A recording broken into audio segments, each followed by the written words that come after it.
అభిషేకానికి వచ్చిన వ్యక్తులు ఒక 15 నిమిషాలు 20 నిమిషాలు భగవంతుడి గురించి సందేశం ఉంటుంది. అది విని దాన్ని మీ యొక్క జీవితంలో వినియోగించుకునేదానికి ప్రయత్నం చేయండి. ఎందువల్ల అంటే ఈరోజు మానవాళికి ఒక మార్గదర్శకం అన్నటువంటిది లేకుండా ఉందన్నమాట. మంచి మార్గదర్శకం, చెడు మార్గదర్శకాలు చాలా ఉన్నాయి చెడిపోవడానికి. సో అందుకని మనం ఆ సత్సంగం ఒక మంచి అవకాశం భగవంతుడి గురించి వినేదానికి లభించినప్పుడు దాన్ని మనం సద్వినియోగం చేసుకోవాలి. మన పూర్వీకులు ఏంటి అంటే వాళ్ళు ఉదయంతో ఆధ్యాత్మిక చింతనతో వాళ్ళ రోజు మొదలుపెట్టేవాళ్ళు. మీరు చిన్నప్పుడు గమనించి ఉంటారు, నిద్ర లేయంగానే ప్రతి ఇంట్లో నుంచి వెంకటేశ్వర స్వామి సుప్రభాతం వినిపిస్తూ ఉండేది టేప్ రికార్డర్లో, రేడియోలో కూడా వేసేవాళ్ళు. తర్వాత ఏదైనా గంటల శబ్దము, పూజ శబ్దము, మంత్రాల శబ్దము ఇవన్నీ వినిపించేది ఇళ్లలో నుంచి. ఇప్పుడు లేయంగానే టీవీ శబ్దం వినిపిస్తుంది అనమాట, ఇంక వేరేవేవి వినిపించవు. సో ఈ రకంగా మన సంస్కృతి సాంప్రదాయాలన్నీ కూడా మనమే దాని విలువ తెలియకుండా దాన్ని నిర్లక్ష్యం చేశాం. దాని పర్యవసానం ఏంటి అంటే, నిన్న నేను కుప్పంలో ఉన్నాను. అక్కడ కొంతమంది గవర్నమెంట్ అధికారులతోటి మాట్లాడుతూ ఉంటే ఆయన ఒకటే చెప్పాడు, స్వామి శారీరక కష్టం అనేది కలియుగంలో పెద్ద లేదు ఎవరికి కూడా. ఇప్పుడు వచ్చిన ప్రాబ్లం అంతా కూడా మానసిక కష్టం. ఈ మనసు రోజు రోజుకి స్ట్రెస్ అయిపోతూ ఉంది. దాన్ని ఎట్లా దించుకోవాలా ఎవరికీ అర్థం కావట్లేదు. ఎట్లా దించుకోవాలా? మనందరం ఏంటి అంటే మొదట్లో రేడియో వచ్చింది, చాలా బాగుంది, ఆల్ ఇండియా రేడియో అని ఉదయంతో వాళ్ళు అనౌన్స్మెంట్ చేసి పాటలు కొంచెం వినిపిస్తున్నారు. తర్వాత టేప్ రికార్డర్ వచ్చింది, తర్వాత టీవీ వచ్చింది, తర్వాత సెల్ ఫోన్ వచ్చింది, మెల్లిగా ఇంటర్నెట్ వచ్చింది. ఒక్కోటి మన జీవితంలోకి అవన్నీ మన యొక్క కాలాన్ని హరించి వేస్తున్నాయి. మనం వాటిని అనుసరిస్తే మన జీవితం ఏమవుతుంది అని ఆలోచించలేదు. ఒక కాకొకటి నదిలో ఏనుగు మృతకళేబరం కొట్టుకుపోతుందంట, దాని మీద కూర్చునింది. అది ఫ్లోటింగ్ బాగుంది, ఆకలేసినప్పుడు కొంచెం పొడుచుకొని తింటా ఉంది. తర్వాత ప్రయాణం బాగుంది, ఇదేదో బాగుంది అనుకునేది. అది అట్లా నదిలో కొట్టుకొని పోయి సముద్రంలో కలిసింది. ఆ అలల తాకిటికి అట్ట నడి సముద్రంలోకి వెళ్ళిపోయింది. ఆ నడి సముద్రంలోకి వెళ్ళిన తర్వాత అక్కడ కొన్ని తిమింగళాలు, సొరచేపలు ఆ యొక్క ఏనుగు కళేబరాన్ని తినేసాయి. అప్పుడు ఈ కాకి రియలైజ్ అయ్యేసరికి తనకి షెల్టర్ లేదు, నడి సముద్రంలో ఉంది, తీరానికి ఎగిరేటువంటి శక్తి లేదు. సో మన పరిస్థితి కూడా ఈ టెక్నాలజీ అంటా ఈ టెక్నాలజీ సముద్రంలోకి మనందరం మధ్యలోకి వచ్చేసాము. అక్కడికి వెళ్ళిన తర్వాత మన మనశ్శాంతి అనేది కంప్లీట్గా షెల్టర్ పోయింది. జీవుడికి కావాల్సింది మనశ్శాంతి. ఆ మనశ్శాంతి అనేటువంటి ఏనుగు పోయింది, మనశ్శాంతి అనేది పోయింది. ఇప్పుడు మనం తీరంలోకి ఎట్టెళ్ళాలా అనేటువంటిది అగమ్య గోచరంగా ఉంది, అల్లాడుతా ఉన్నాం ఈ యొక్క టెక్నాలజీ అన్నటువంటి సాగర మధ్యంలో. కానీ అల్టిమేట్గా కావాల్సింది మనిషికి ప్రశాంతత. ఆ ప్రశాంతత మనిషికి ఎక్కడి నుంచి వస్తుంది అంటే కేవలం ఆధ్యాత్మిక చింతన ద్వారా వస్తుంది. ఒక గురువు గారు శిష్యుడికి చెప్పాడు, అరే పోయి ధర్మం గురించి ప్రచారం చేయరా అన్నాడు. చేయమంటే ఆ శిష్యుడు తిరిగి వచ్చి, గురువుగారు ఎవ్వరికి చెప్పినా కానీ ఇంత టెక్నాలజీ పెరిగిపోయి ఉంటే ధర్మం ఇవన్నీ మాకు దేనికి అని చెప్పి అంటున్నారు, మరి వాళ్ళకి ఎట్లా కన్విన్స్ చేయడం? అప్పుడు గురువుగారికి గొంతు తడుపుకునే దానికి మధ్యలో కొంచెం నీళ్లు పెట్టారు. ఆయన ఆ గ్లాస్ ఇట్లా ఎత్తి పట్టుకొని శిష్యుడిని అడిగాడు, అరే ఒక 10 నిమిషాలు నేను ఇట్లా ఎత్తి పట్టుకుంటే ఏమవుతుంది అన్నాడు. ఏం కాదు గురువుగారు అన్నాడు. గంట సేపు పట్టుకుంటే చెయ్యి లాగేస్తుంది గురువుగారు, రోజంతా పట్టుకుంటే చెయ్యి ప్యారలైజ్ అయిపోద్ది, కింద పెట్టేసే ఏమవుతుంది, హ్యాపీగా ఉంటుంది. అప్పుడు చెప్పాడు, మనసులో కష్టాన్ని 10 నిమిషాలు మోస్తే ఏం పర్వాలేదు, గంట కష్టాన్ని మనసులో మోయాలంటే దుర్భరంగా ఉంటుంది, రోజంతా మోయాలంటే ఇంకా దుర్భరంగా ఉంటుంది. ఆధ్యాత్మిక చింతన మనసులోని కష్టాలను ఎప్పటికప్పుడు దించి పెట్టేసేదానికి ఉపయోగపడుతుంది. ఎంత టెక్నాలజీ పెరిగినా మనసులో కష్టాలు దిగిపోవాలంటే ఆధ్యాత్మిక చింతన అవసరము, ఆధ్యాత్మిక చింతన అవసరము. సో అందువల్ల ప్రతిదీ కూడా స్ట్రెస్ పెంచేటువంటివే, తగ్గించేటివి కాదు. ఇప్పుడు యజమాని రోజంతా కష్టపడి ఇంటికి వస్తాడు, ఇంటికి వచ్చి సోఫాలో కూర్చొని రిలాక్స్ అవుదామని చెప్పి టీవీ పెడతాడు, పెట్టి భార్యకి ఆర్డర్ ఇస్తాడు, ఏవే కాఫీ అంటాడు. ఆమె కాఫీ తెచ్చే లోపల టీవీలో మంచి కళ్యాణ్ జ్యువెలర్స్ అడ్వర్టైజ్మెంట్ వస్తుంది. ఆమె చూసి ఏమండి ఏమండి ఈ నెక్లెస్ చూడండి ఎంత బాగుందో అంటది. వీడి గొంతులు వెలకాయ పడుతుంది. ఏదో ప్రపోజల్ మొదలైందిరా నాయన, బాగానే ఉందివే అంటాడు. ఏమండి నాకు అది కావాలండి, లాస్ట్ మంతే కదా ఈఎంఐలో తీసుకున్నాము అంటాడు. ఈ కప్పు కొంచెం వెనక్కి వెళ్ళిపోద్ది. అప్పుడు ఈయన అర్థం చేసుకుంటాడు ఇప్పుడు వేడిగా గొంతు దడవాలంటే ఏదో కమిట్మెంట్ అవ్వాలా, లేకపోతే గొంతు దడవదు, సరేలే అంటాడు. దేనికి పెట్టాడు టీవీ చెప్పండి? రిలాక్స్ అవడానికి పెట్టాడు. ఏమైంది? సో ప్రతిదీ ఇట్లాగే ఉంటుంది. రిలాక్స్కి రిలాక్సేషన్ వచ్చేసింది, రిలాక్స్ ఏం అవ్వలేదు. భౌతికంగా ఏదైనా అట్లాగే ఉంటుంది. ఆధ్యాత్మికంగా మీరు ప్రాక్టీస్ చేసి చూడండి. ఆధ్యాత్మికంగా ఏం చేసినా కానీ మీ స్ట్రెస్ రిలీఫ్ అవుతూ ఉంటుంది, ఆనందంగా ఉంటుంది. నాకు ఒకసారి వెబ్సైట్ చేశాడు టెంపుల్కి ఒక ఆయన నాకు ఆ వెబ్సైట్ చేసిన తర్వాత చూపించడానికి వచ్చాడు. వస్తే నేను చెప్పాను, ఏమయ్యా టైం ఉన్నప్పుడు గుళ్ళో కార్యక్రమాలు జరుగుతుంటాయి, ప్రవచనాలు, అభిషేకాలు అవన్నీ వస్తుండండి అన్నాడు. భలేవాళ్ళ గురుగారు, ఆ క్రౌడ్లో మీరు మమ్మల్ని చూసుండ్రు. ఎస్పెషల్లీ మేము భార్యాభర్తలను గొడవ పడినప్పుడు ఖచ్చితంగా ప్రవచనానికి వస్తాం. ఆ ప్రవచనంలో మాకు కావాల్సిన మెసేజ్ ఏదో వస్తుంది. ఆ తర్వాత ఇద్దరం ఒకరినొకరు ఎత్తు చూసుకుంటూ వచ్చిన వాళ్ళం హ్యాపీగా నవ్వుకుంటూ చేతులు పట్టుకొని వెళ్ళిపోతాం ఇద్దరం భార్యాభర్తలం. సో మేము రెగ్యులర్గా వస్తాం గురువు గారండి. సో మనం అన్ని సమస్యలకు కూడా అటు తిరిగి ఇటు తిరిగి ఆధ్యాత్మిక చింతనే పరిష్కారం, ఇంకా ఏదీ కాదు. నీ ఆరోగ్యానికైనా, నీ యొక్క మానసిక ప్రశాంతతకైనా, లేకపోతే జీవితంలో విజయాన్ని సాధించడానికి మార్గదర్శనానికైనా, దేనికైనా కానీ ఆధ్యాత్మిక చింతనే. దానికి మొట్టమొదట ప్రయారిటీ మనం ఇచ్చినంత వరకు కూడా చాలా హ్యాపీగా ఉన్నారు మన పూర్వీకులు. ఇప్పుడు పాదచారుల నుంచి అంతరిక్షం దాకా టెక్నాలజీ పెరిగినా కానీ హ్యాపీనెస్ లేదు. ముఖాలు చిట్లించుకొని తిరుగుతుంటారు. ఇంకెదురెదురు పడితే ఏడిస్తే బాగోదు కాబట్టి గుడ్ మార్నింగ్ అన్నాం మళ్ళీ అవుతారు. అంత స్ట్రెస్, ఎప్పుడు కలత. సో నేను ఈ మందిరం ఓపెన్ చేసినప్పుడు ఒక ఆయన ఏదో వాళ్ళ షోరూమ్కి వెళ్తే ఆయన చెప్పాడు అనమాట, నేను ఈ మధ్య అందరికీ చెప్తున్నాను గురువుగారు అన్నాడు. ఏం చెప్తున్నావా అన్నాడు. ఎక్కడన్నా మన టౌన్లో నవ్వు ముఖం వెతికినా కనిపించదు.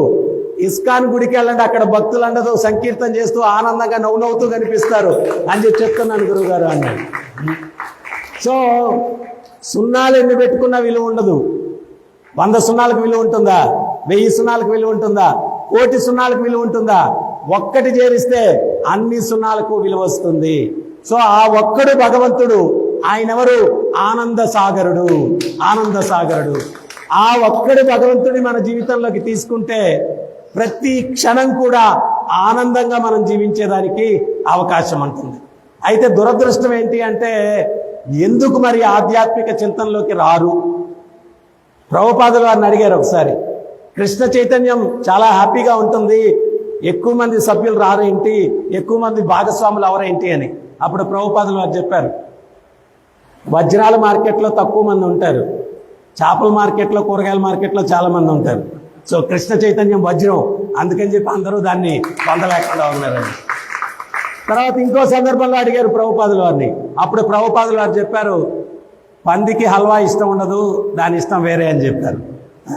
సో మనం ఏంటి అంటే, ఈ కలుషితమైనటువంటి చైతన్యంలో చిక్కుకుని పోయి ఆనందమైనటువంటి జీవితాన్ని గడపడం కోసం మనం ఉత్సాహపడట్లేదు.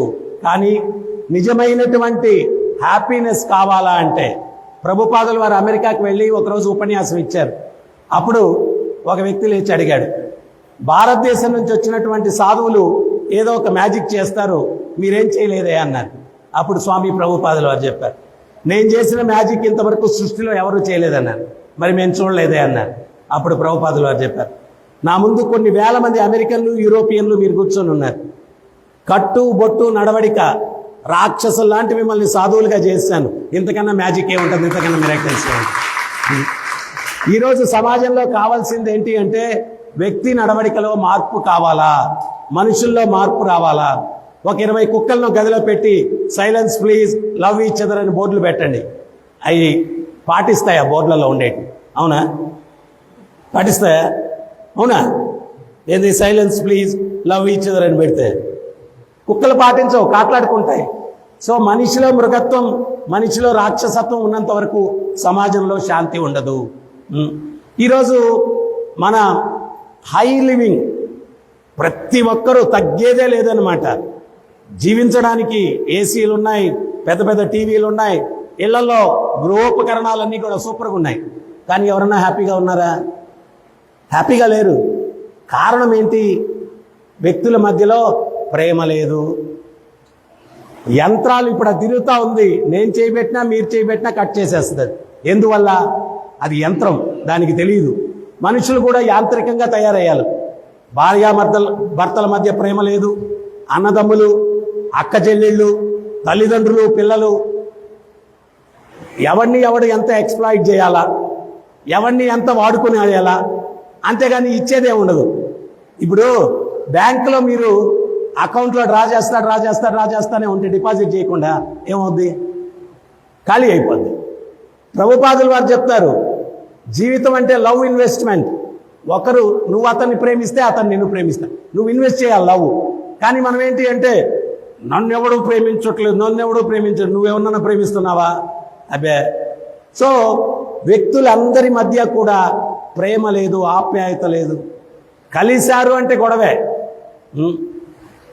ఇంతకు ముందు రోజుల్లో ఏదో ల్యాండ్ లైన్లు ఉండేటివి, ఇప్పుడు సెల్ ఫోన్లు వచ్చాయి. రింగ్ అయితే వీడి గుండు కొట్టుకుంటుంది, ఎస్పెషల్ అది ఇంట్లో నుంచి కానీ అయితే. నేను వింటా ఉంటాను ప్రయాణాల్లో, దాంట్లో ఫోన్ రింగ్ అవుద్ది. వేరే వాళ్ళు ఎవరైతే ఉంటే డీలింగ్ వేరుగా ఉంటుంది. ఇంట్లో భార్యో లేకపోతే భర్త ఒకరికొకరు చేసుకున్నారనుకోండి, సరే పెట్టేయి అంటుంటాడు. వీడు ఒక్క మాట మాట్లాడి పెట్టేయి అంటుండే. ఎంత విరక్తి లేకపోతే అంత పెట్టేయి ఇంకా లాస్ట్ కట్ చేసి పడేస్తాడు. లాస్ట్కి కట్ చేసేస్తాడు. అంటే అంత బ్రహ్మాండంగా ఉన్నాయి రిలేషన్షిప్స్ అన్నమాట. అంత బ్రహ్మాండంగా ఉన్నాయి. ఎవరో ఒక భర్త రోజు హనుమాన్ చాలీసా చదువుతున్నాడంట. భార్య అడిగిందంట, ఏమండి అంత తీవ్రంగా హనుమాన్ చాలీసా చదువుతారు అని. అప్పుడు భర్త చెప్పాడంట, భూత ప్రేతాలు నా స్వప్నంలో కూడా రాకూడదని రోజు హనుమాన్ చాలీసా చదువుతాను అన్నాడంట. అప్పుడు భార్య చాలా స్వీట్గా అడిగిందంట, ఏమండి నేను మీ స్వప్నంలోకి వస్తానా అండి అనిందంట. అప్పుడు భర్త చెప్పాడంట, హనుమాన్ చాలీసా చదివేది అందుకే కదే అన్నాడంట. హనుమాన్ చాలీసా చదివేది అందుకే కదే అన్నాడంట. సో ఒక 2 శవపేటికల్లో శవాలు తీసుకెళ్తున్నారంట. ఆ శవాల వెనకాల ఒక కుక్క ఒకటి తోకాడించుకొని పోతుందంటే దాని మెళ్ళో మాలేస్తున్నారంట. దాని వెనకాల ఇంకో వ్యక్తి మెళ్ళో మాలేసుకొని చిందులేస్తున్నాడంట, డ్యాన్స్ చేస్తున్నాడంట. వాడి వెనకాల కొన్ని 100 మంది వెళ్తున్నారంట. వెళ్తూ ఉంటే అప్పుడు ఒక వ్యక్తి ఆ మెళ్ళో మాలేసుకొని చిందులేసే వ్యక్తి దగ్గరికి వచ్చి ఆ శవపేటికల్లో ఎవరున్నారు అని అడిగాడంట. అప్పుడు అతను ఆనందంగా చెప్పాడంట, నా భార్య నా అత్తగారు ఉన్నారు అన్నాడంట. వాళ్ళు ఎట్ట చనిపోయారు అని అడిగాడంట. ఈ కుక్క చంపేసింది అన్నాడంట. అప్పుడు అడిగినోడు అన్నాడంట, అరే బాబు ఆ కుక్కని నాకు ఇస్తామంటారా అన్నాడంట. అప్పుడు వీడి వెనకాల మనుషులు చూపించి వాళ్ళందరూ క్యూలో ఉన్నారు, వాళ్ళ వెనకాల పోయి నిలబడన్నాడు. అంటే ఆ కుక్క యొక్క రిక్వైర్మెంట్ అంతమందికి ఉంది. అంటే ఇది నెగటివ్గా ఎవరు అనుకోవద్దు, రిలేషన్షిప్స్ ఎట్టున్నాయనే దానికి చెప్తున్నాను. వ్యక్తుల మధ్యలో ప్రేమ లేదు. కారణం ఏంటి అంటే ప్రేమ స్వరూపుడైనటువంటి భగవంతుని యొక్క తత్వాన్ని మనం నిర్లక్ష్యం చేశాము. అందువల్ల వ్యక్తుల్లో కేవలం స్వార్థం పెరిగిపోయింది. స్వార్థం, ప్రేమ లేదు. ఎవడో బ్రహ్మ కోసం కఠోరమైన తపస్సు చేశాడంట. బ్రహ్మ ప్రత్యక్షమయ్యాడు, నీకేం వరం కావాలన్నాడు. నేనేం కోరుకుంటే అది పొందేటట్టు వరాన్ని ఏమన్నాడు. బ్రహ్మ అన్నాడు, తదాస్తు, అయితే ఒక చిన్న విషయం రా బాబు, నువ్వు పొందుతావు ఏం కోరుకుంటుంది, కానీ నీ పక్కింటోడు 2 పొందుతాడన్నాడు. ఆ క్షణం వీడు పెద్ద ఆలోచించలేదు. బ్రహ్మ తదాస్తు అన్నాడు. ఇంటికి వెళ్ళాడు. చిన్న పూరి గుడిసెలో ఉంది భార్య. ఏమే, బ్రహ్మవరాన్ని పొందాను, ఏం కావాలా? ఉండడానికి ఇల్లు సరిగ్గా లేదు. ఇల్లేం కర్మే, రాజభవంతి కోరుకుంటాను. రాజభవంతి కోరుకున్నాడు. పక్కింటోడికి 2 రాజభవంతులు వచ్చాయి. వీడు 100 మంది సేవకులు కోరుకున్నాడు. పక్కింటోడికి 200 మంది వచ్చారు. వీడికి ఇంతకుముందు ఏమీ లేనప్పుడు ఉన్నదేదో తిని కాలక్షేపం చేస్తున్నాడు. ఇప్పుడు ఇన్నున్నా కానీ నేను కష్టపడితే వాడు అనుభవించేస్తున్నాడని చెప్పి రాత్రి పగలు ఆలోచించి ఒక కోరిక కోరుకున్నాడు. ఏంటి ఆ కోరిక అంటే, నాకు కన్ను పోవాలని కోరుకున్నాడు. పక్కింటోడికి 2 కళ్ళు పోయాయి. పక్కింటోడికి 2 కళ్ళు పోయాయి. సో ఇప్పుడు పరిస్థితి ఎట్టుందంటే, నేను నష్టపోయినా పర్లేదు, ఎదుటోడు బాగుపడకూడదు. కానీ ఎటువంటి వ్యక్తులు జీవించినటువంటి భూమి ఇది. కుర్మక్షేత్రంలో వాసుదేవ దత్త అని ఒక మహాభక్తుడు ఉన్నాడు. ఆయన కుష్టు వ్యాధి వచ్చింది. సమాజం వెలివేసింది. ఆయన శరీరం తూట్లు పడి పురుగులు పారాడి కింద పడుతున్నాయి. ఆ పురుగులతో మాట్లాడుతున్నాడు. సమాజం వెలివేసింది, ఎవ్వరికీ నేను ఉపయోగపడను, కానీ నాకున్నది ఒకే ఒక్క సంతృప్తి. మీరన్నా నా శరీరాన్ని భుజించి జీవిస్తున్నారు, ఆ సంతృప్తిని కూడా నాకు మిగల్చకుండా వెళ్ళిపోతారని చెప్పి ఆ పురుగులను తీసి తన శరీరంలో మళ్ళా వేసుకునేవాడు. ఆయన భక్తికి మెచ్చి భగవంతుడు ప్రత్యక్షమై నీకేం వరం కావాలో కోరుకోమంటే ఊహ కన్నని వరాన్ని కోరుకున్నాడు. వీళ్ళందరూ చేసిన పాపాలకి వీళ్ళు పడే కష్టాలు చూస్తే నా హృదయం రోధిస్తూ ఉంది. దయచేసి వాళ్ళు చేసిన పాపాలన్నీ నాకు ఇచ్చినట్లయితే దానికి పర్యవసానంగా కష్టాలు అనుభవిస్తూ నేను ఇక్కడ ఉండిపోతాను, వాళ్ళందరినీ మీతోటి వైకుంఠానికి తీసుకుని వెళ్ళండి స్వామి అని కోరుకున్నాడు.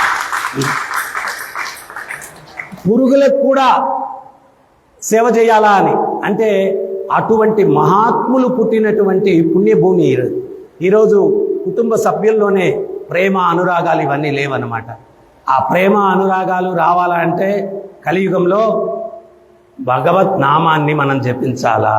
భగవత్ నామాన్ని ఒక్క కథ చెప్పి నేను ముగిచ్చేస్తాను. భర్త రోజంతా కష్టపడి ఇంటికి వస్తాడు. కాలింగ్ బెల్ ఒత్తగానే తలుపు తీస్తున్నాను. ఆయన చేతులు 2 చూస్తుంది. చూసి, ఈరోజు కూడా కూరగాయలు మర్చిపోయారా? ఆయన 24 గంటలు నీకు కూరగాయలే, నాకు ఆఫీస్లో ఎంత టెన్షన్ ఉందో అవసరం లేదు నీకు. యుద్ధం స్టార్ట్. రోజంతా కష్టపడి వచ్చాడు. అసలు ఈ మధ్య కాలంలో ఎవరన్నా నార్మల్గా మాట్లాడుకుంటే గొడవలాగా ఉంటుంది. ఎందుకంటే సున్నితంగా నార్మల్గా మాట్లాడుకునేటువంటి పరిస్థితులు లేవు, చైతన్యం లేదు. ఇప్పుడు మీరు సింహం దగ్గరికి ఉదయంతో గుడ్ మార్నింగ్ సింహం అంటే వెళ్ళండి, అదేమంటది? ఏంటమ్మా నేను గుడ్ మార్నింగ్ చెప్తే నువ్వు గర్జిస్తున్నావు. అది నా స్వభావం. ఎందువల్ల? సింహం మాంసం తింటది, మనం కూడా అది ఎక్కువ తింటున్నాం. అందుకని మన మధ్య కూడా సరళమైన మాటలు లేవు. ఇదే గర్జనలో కొట్లాడు. ఎక్కడైనా సభలు పెడితే కూడా చూడండి, ఇంతకుముందు పలానోళ్ళ సభ అని పెట్టేవాడు, ఇప్పుడు పలానోళ్ళ గర్జన, పలానోళ్ళ గాండ్రింపు అని పెడుతున్నారు. సభలకు కూడా పేర్లు, పలానా వాళ్ళ గర్జన, గాండ్రింపు. అసలు సామరస్యమైన డీలింగే లేదు. మీ జీవితాల్లో సామరస్యమైనటువంటి డీలింగ్ రావాలంటే నేను ఒక ఉపాయం చెప్తాను. ఒకసారి హనుమంతుల వారికి పుట్టి 7 రోజులైందంట. తల్లి అంజనాదేవి చక్కగా స్నానం చేసి బట్టలు వేస్తుందంట. ఆయనకి చక్కటి సంకీర్తన వినిపించిందంట. వినిపిస్తే, అమ్మా ఎక్కడి నుంచి సంకీర్తన అని అడిగాడంట. నారదముని పాడుతున్నాడు నాన్న అంటే, అమ్మ దగ్గర నుంచి అదృశ్యమైపోయి నారదముని ముందు ప్రత్యక్షమయ్యాడంట. ప్రత్యక్షమైతే నమస్కరించుకున్నాడు. నారదుల వారు, ఏ హనుమా 7 రోజులు ఏం చేసావయ్యా అన్నాడు. స్వామి, పుట్టగానే చాలా ఆకలేసింది స్వామి, అట్లా ఆకాశంలోకి చూశాను, సూర్యుడు కనిపించాడు, పండురుకొని మింగడానికి వెళ్ళాను, మూతంతా చూడండి మాడిపోయింది అన్నాడు. దేవతలందరూ నాతో యుద్ధానికి వచ్చారు, అందరితో యుద్ధం చేశాను, వాళ్ళందరూ ప్రసన్నమైపోయి వరాలు ఇచ్చారు, మరి నా నుంచి నీకేం వరం కావాలన్నాడండి. వాళ్ళెవ్వరూ ఇవ్వని వరాన్ని ఇవ్వండి స్వామి అన్నాడంట. అప్పుడు నారదుల వారు అన్నారు, సదా హరిని కీర్తిస్తూ ఉండు అన్నాడు. ఎప్పుడైతే ఆ వరం ఇచ్చాడో ఈయన మొదలు పెట్టేశాడు, రఘుపతి రాఘవ రాజారాం పతిత పావన సీతారాం.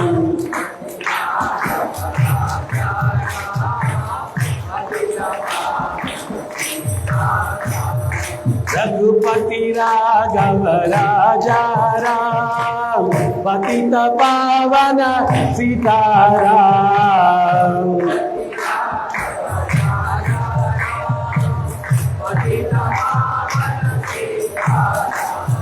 रघुपति राघव राजा राम पतित पावन सीताराम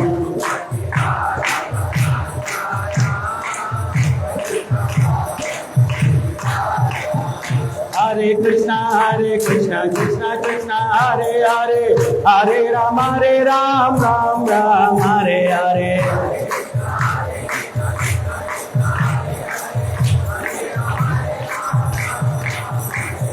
हरे कृष्णा कृष्णा कृष्णा हरे हरे हरे राम राम हरे हरे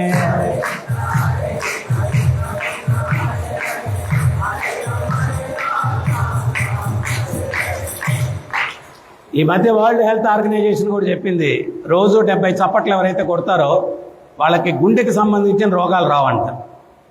మీకు డబ్బులు బాగా ఉన్నాయండి మాకేం పర్వాలేదు అనుకుంటే కొట్టద్దు. లేదండి మా హార్ట్ని హెల్తీగా ఉంచుకోవాలంటే రోజు ఉదయంతో స్నానం చేసిన తర్వాత మీ ఇంట్లో పూజా గది ముందు కూర్చొని ఈ మంత్రం ఒక్కసారి నేర్చుకోండి. హరే కృష్ణ మంత్రం ఒక 70 సార్లు చప్పట్లు కొడుతూ ఈ మంత్రం చెప్పుకోండి. 71 కూడా వద్దులేండి, ఎక్కువ ఆరోగ్యం అయితే కూడా తట్టుకోలేము మనం. వాళ్ళు ఏదో రీసెర్చ్ చేసి 70 అని చెప్పారు, 70 కొట్టండి ఆ యొక్క మంత్రం చెప్తూ. ఆయన కీర్తన చేస్తూ ఉంటే నారదముని ఒక రాయి మీద కూర్చొని ఇంకో రాయి మీద ఆయన వీణ పెట్టుకున్నాడు. ఆ వీణ పెట్టిన రాయి కరిగిపోయింది ఈ మంత్రానికి. ఆ వీణ నీళ్ళలో తేలుతా ఉంది. నేను శాంతంగా ఉంటాలనుకుంటాను గురువుగారు, కానీ కఠినంగా వచ్చేస్తాయి మాటలు. సో కఠినంగా ఎవరైనా మాట్లాడితే ఏమంటారు చెప్పండి? వాడి హార్ట్ రాయిరా, వాడి హృదయం రాయిరా. అవునా? మీ రాతి హృదయం కరగాలని చెప్పి అనుకుంటే ఏం చేయాలా? ఇక్కడ ఏమైంది? ఆయన భగవత్ నామం చేస్తే హనుమంతుల వారు రాయి ఏమైంది? కరిగిపోయింది కదా. మరి మన రాతి హృదయం కూడా కరిగించుకోవాలనుకుంటే ఏం చేయాలా? హరే కృష్ణ కృష్ణ కృష్ణ హరే హరే హరే రామ రామ్ రామ్ హరే హరే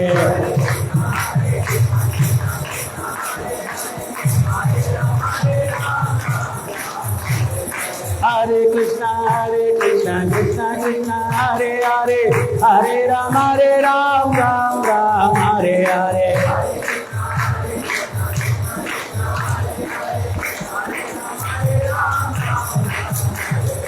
हरे कृष्णा कृष्ण कृष्ण हरे हरे हरे राम राम हरे हरे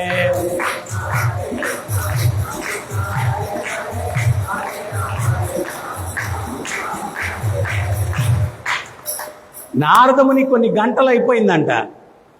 మనం పాడితేనే భగవత్ నామం ఏదో ఆకర్షణీయంగా ఉంటుంది. హనుమంతుల వారు పాడుతున్నారంటే ఎంత అద్భుతంగా ఉండుంటుంది. నారదముని కొన్ని గంటలు అయిపోయి తేరుకున్నారంట.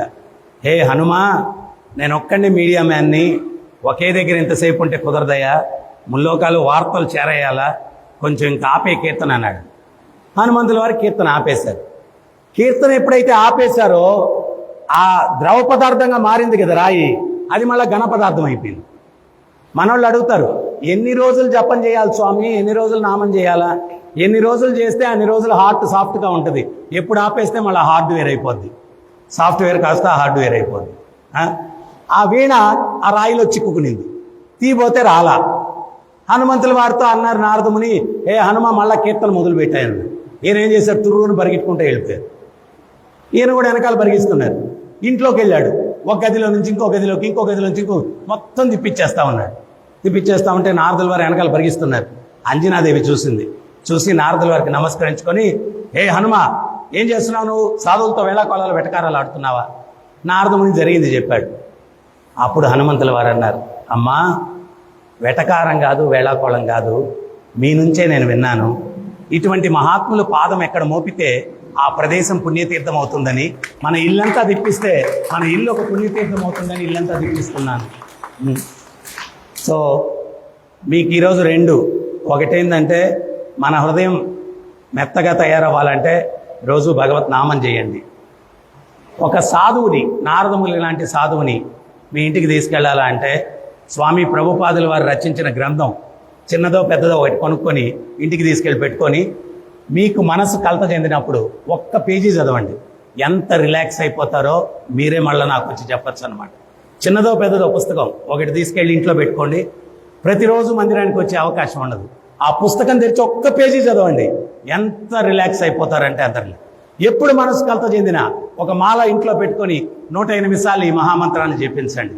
ఎంతో హ్యాపీగా ఉంటుంది. సో అందువల్ల తెలివైన విషయం ఏంటి అంటే బతికున్నన్ని రోజులు శాంతిగా బతకాలి. మనం ఇంత టెక్నాలజీ అన్నీ ఖర్చు పెట్టి కష్టపడి సంపాదించి ప్రశాంతత లేని జీవితం అది తెలివైన విషయం కాదు. సో ప్రశాంతంగా జీవితం ఉండాలంటే ప్రభుపాదులు వారు చెప్పారు, రైల్వే ట్రాక్ అంటే 2 పట్టాలు ఉంటాయి, ఒక పట్టా మీద నడవదు. మన జీవితం కూడా భౌతికం ఆధ్యాత్మికం 2 ఉన్నప్పుడే ఈ యొక్క వాహనం కూడా స్మూత్గా వెళ్తుందన్నమాట. సో మన పూర్వీకులందరూ ప్రశాంతంగా ఎక్కువ ఆయుష్తో ఎక్కువ ఆరోగ్యంతో వాళ్ళు జీవించారు అంటే వాళ్ళ జీవితంలో ఆధ్యాత్మికతను కలుపుకున్నారన్నమాట. సో అందుకని మీరు కూడా మీ యొక్క ఉద్యోగాలు వ్యాపారాలు ధర్మంగా చేయండి, చెడుకు దూరంగా ఉండండి, ఆధ్యాత్మిక చింతనను మీరు కొంచెం మీ జీవితంలో చేర్చుకోండి. అప్పుడు మీరు కూడా ప్రశాంతంగా ఆనందంగా జీవితాలు గడిపేదానికి అవకాశం ఉంటుంది. సో అందువల్ల రేపు వచ్చే నెల 17వ తేదీ జగన్నాథ రథయాత్ర ఉంది. ఆ రథయాత్రలో కూడా అందరూ పాల్గొనండి. సో రథం మీద జగన్నాథుడిని చూసినా కానీ, రథాన్ని లాగినా కానీ, రథం ముందు సంకీర్తన చేసినా కానీ పునర్జన్మ ఉండదు అని చెప్పి శాస్త్రాలు చెప్తాయన్నమాట. సో ఎక్కడో పూరిలో జరిగేటువంటి రథయాత్ర మన రాజమహేంద్రవరంలో స్వామి ప్రభుపాదుల వారి యొక్క సంకల్పం వల్ల ఇస్కాన్ తరపున జరుగుతుంది. అందరూ ఆ రథయాత్రలో కూడా పాల్గొని మీ యొక్క జన్మను చరితార్థం చేసుకునేదానికి ప్రయత్నించండి. నాతో 3 సార్లు నామం చెప్పండి. హరే కృష్ణ హరే కృష్ణ కృష్ణ కృష్ణ హరే హరే హరే రామ హరే రామ రామ రామ హరే హరే హరే కృష్ణ హరే కృష్ణ కృష్ణ కృష్ణ హరే హరే హరే రామ హరే రామ రామ రామ హరే హరే హరే కృష్ణ హరే కృష్ణ కృష్ణ కృష్ణ హరే హరే హరే రామ హరే రామ రామ రామ హరే హరే.